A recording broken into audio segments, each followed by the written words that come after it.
speaker is Representative Kevin Cramer from North Dakota.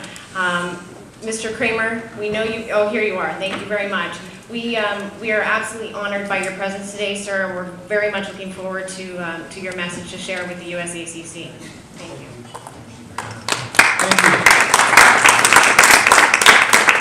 Well, as a means of introduction, let me start off by saying this is a big week for me, and at this moment it's double in importance as I look out among you. Carrying the Keystone XL pipeline with my name on it, it's a big deal. It's kind of fun, I have to admit. It's a little bit easier for me to talk about things like pipelines, given my background as a former energy regulator in Bakken, Dakota. But this is a little different.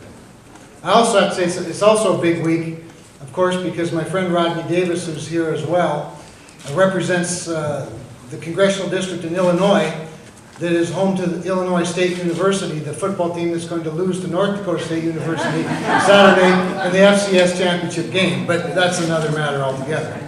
So it's a big week. You know, I don't really know, frankly, how I ended up here. But I suspect it has something to do with the fact that among the initial choir, the initial pushback from Republican members of Congress to the president's idea, one voice out of North Dakota said, I don't know, it doesn't seem that dumb to me. and so here I am. And actually, prior to being an energy regulator in North Dakota, I did have the great honor of serving 8 years in the cabinet of Governor Ed Schaefer. I was his tourism director for 4 years, don't snicker. It was the least visited state in the country. But today I walk around Washington without a coat on. But I spent the second term as Ed's Director of Economic Development and Finance and became very close. Now, when Ed had told me he was moving me over, we should call him Secretary here, shouldn't we? He was Secretary of Agriculture in this town. From tourism to economic development and finance, I said, Governor, what I know about finance, you could tamp into a small thimble. He said, I understand that. Thank you very much for your confidence. But he said, we don't need a banker. We need a marketer. We need someone who understands markets.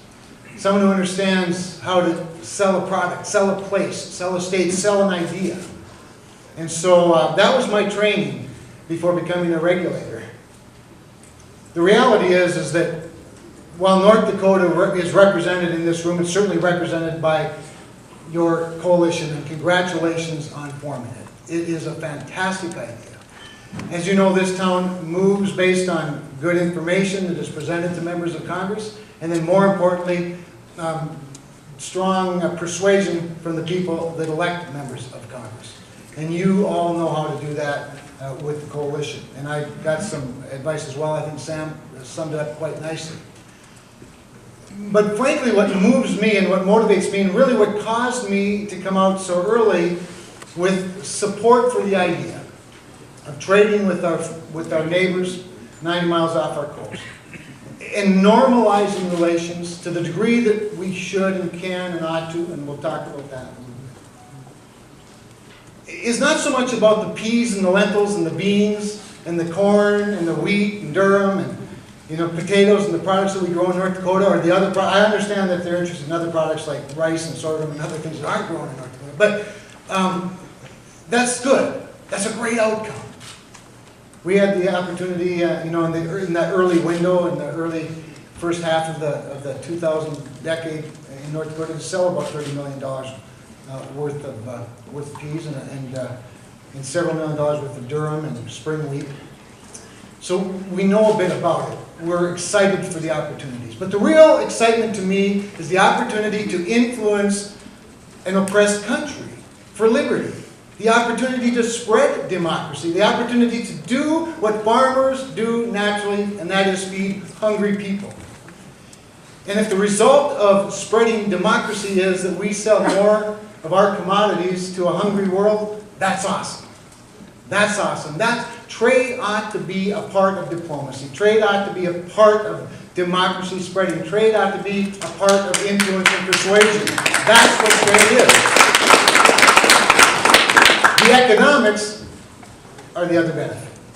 I don't apologize for them, I'm grateful for them.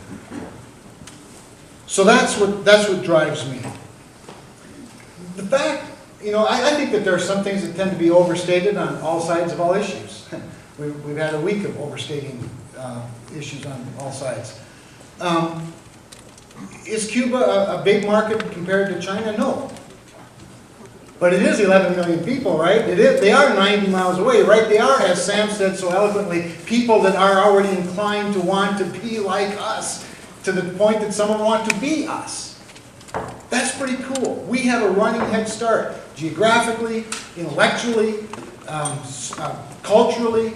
We have an opportunity that should not be squandered to spread liberty, to spread democracy, and to sell products. Now, we have to look out for some things for sure. Nobody's naive enough to think that we're just going to open it wide open and somehow we're going to be the only beneficiary. I mean, North Dakota also grows sugar beets.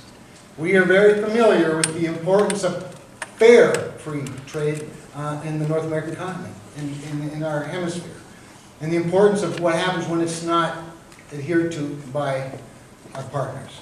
So we need to keep all the protections in place as well. And that's why I think, and Sam's right, this is a heavy lift, but that's why I think incrementally we can make the case to our colleagues based on the spread of democracy, based on the economic opportunities for our farmers, as well as others, manufacturers, intellectual developers. Who knows? Imagine the infrastructure opportunities that maybe, water pumpers in North Dakota and Texas might have in a place like Cuba as they rebuild and build to meet the demands of the current century as opposed to the last one.